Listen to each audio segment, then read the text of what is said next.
The White House this week described the next phase of military operations in Iran as maximum optionality, a phrase that means, in plain English, that all options remain on the table, that the United States retains full flexibility, that we are in control of what happens next.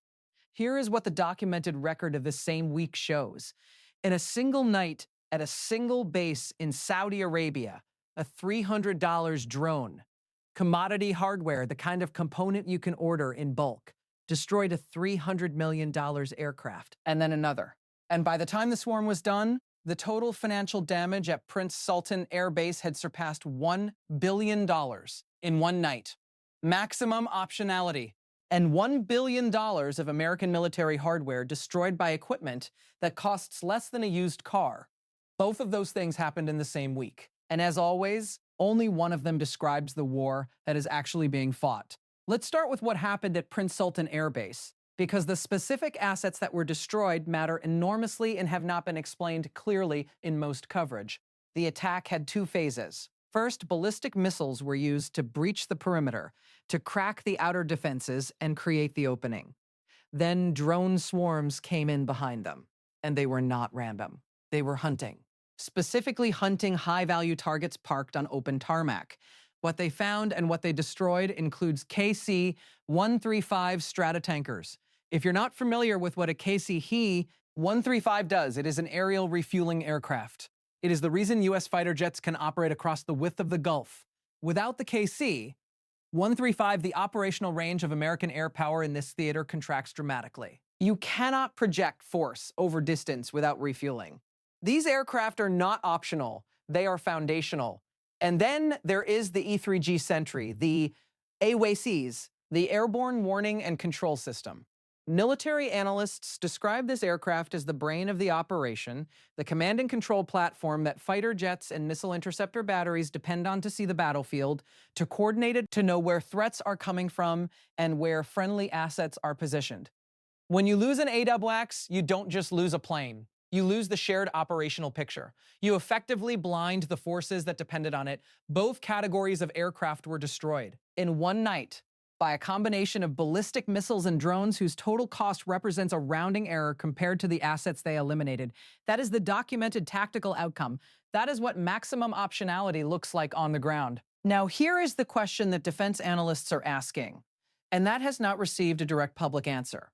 Iran does not have the satellite reconnaissance capability to locate specific aircraft on a hardened tarmac with that level of precision. Identifying which planes are parked where, at what time, in what configuration, that requires real-time satellite targeting data.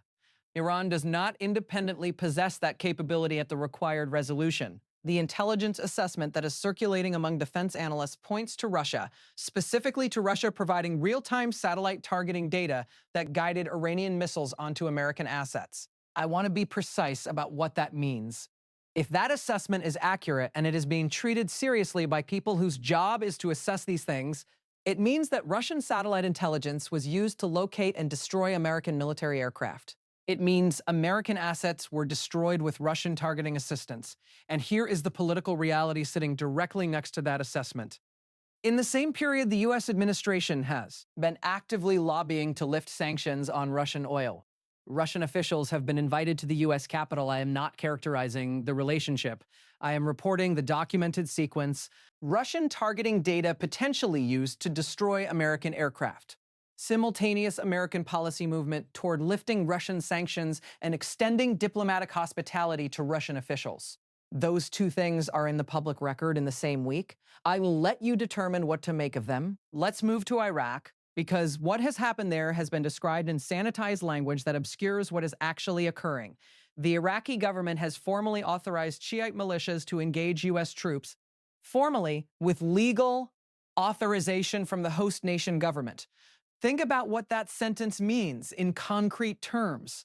American soldiers are present in Iraq. The government of the country where those soldiers are stationed has now officially directed armed militias to attack them. This is not an insurgency operating outside government sanction. This is not a militia acting in defiance of the host government. The host government has authorized it. What that means legally and operationally is that U.S. forces are now in direct armed conflict with entities that the Iraqi government has officially empowered. A country that is nominally a partner in the region has formally become a combatant against American personnel. That is the documented legal and operational reality. It has not been described to the American public with the clarity it deserves. Now let's talk about what is being planned next, because the announced next phase of this operation is an amphibious assault on Karg Island. Karg Island processes approximately 90% of Iran's petroleum exports. The strategic logic of seizing it is straightforward. Cut off Iran's primary revenue, e-source, collapse the economy, force capitulation. The White House is describing this as maximum optionality, as economic leverage. Military historians are describing it differently. Karg Island would require a massive amphibious landing into an environment that, as of this week, as of Prince Sultan, has demonstrated the ability to destroy billion-dollar assets with hardware that costs roughly as much as a family car. The parallel being drawn by analysts is direct and uncomfortable. The war in Ukraine produced a documented, observable lesson over several years. Cheap drone technology, deployed in swarms, can destroy expensive conventional military hardware with asymmetric efficiency. Tanks, ships, aircraft. The cost ratio is not sustainable for the side fielding the expensive equipment. The U.S. military watched that happen in Ukraine, and then, in this conflict, parked multi-hundred-million-dollar aircraft on open desert tarmacs without drone interceptor grids above them and without hardened shelters around them. And now, the proposed next step is to send Marines into amphibious landing craft, into the open water, in the same operational environment. I'm not a military strategist, but I can report that military historians are raising this question loudly, and that the question has not received a public answer. The economic picture this week is not complicated, but it requires being stated plainly. Brent crude is at $114 a barrel. Analysts are forecasting $130 in the near term. The figure being stress-tested by financial institutions as a ceiling scenario is $200. The Houthis in Yemen have issued a formal ultimatum. If Yemeni territory is struck, they will move to shut down commercial shipping in the Red Sea. The Strait of Hormuz is already under pressure. If the Red Sea closes simultaneously, two of the most critical maritime choke points our global trade are disrupted at the same time, at $200 oil. With the U.S. economy carrying $36 trillion in existing debt and simultaneous military expenditure. The word economists are using for that scenario is depression, not recession, depression, a structural, generational economic collapse. That is the word in the documented forecasts. I did not choose it. And Israel, whose security has been cited as a core justification for this operation, is reportedly running critically low on interceptor stockpiles. Iron Dome, Arrow. The sustained volume of bombardment has drawn down reserves to a point that Israeli defense officials are describing as serious. The ally whose protection anchors the strategic rationale for this conflict is, at this moment, in a position of defensive vulnerability. The human cost of the strikes now stands at 3,461 people killed. Of those, 1,551 are documented civilians. Of those civilians, 236 are children. In Mini Bab, an American and Allied strike hit an educational facility. 165 young girls were killed. The administration has not directly addressed that specific event. It is in the documented record. It has not been explained, contextualized, or acknowledged in any substantive official statement. I will not add anything to those numbers. They are sufficient on their own. Here is what happened this week. A $300 drone destroyed a $300 million aircraft.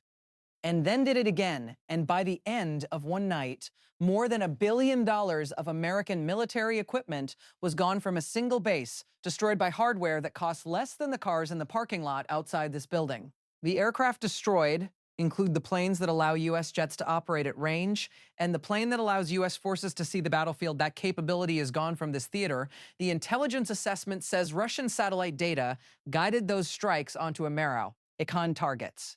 In the same week, the U.S. moved toward lifting Russian sanctions and invited Russian officials to the capital. Iraq formally authorized attacks on U.S. troops. The host nation, formally, the planned response is an amphibious marine assault into the same drone-heavy environment that just proved it can destroy billion-dollar assets with consumer-grade hardware. Oil is at $114 and heading toward $130. The catastrophic scenario is $200. If two maritime choke points close simultaneously at that price, economists are not using the word recession. 3,461 people are dead. 165 of them were girls in a school in Minab. The administration has not addressed it. And the official characterization of all of this, the word chosen by the White House for the posture of the United States military at this moment is maximum optionality. The gap between that phrase and this week is not a matter of emphasis or framing. It is the difference between the war being described and the war being fought.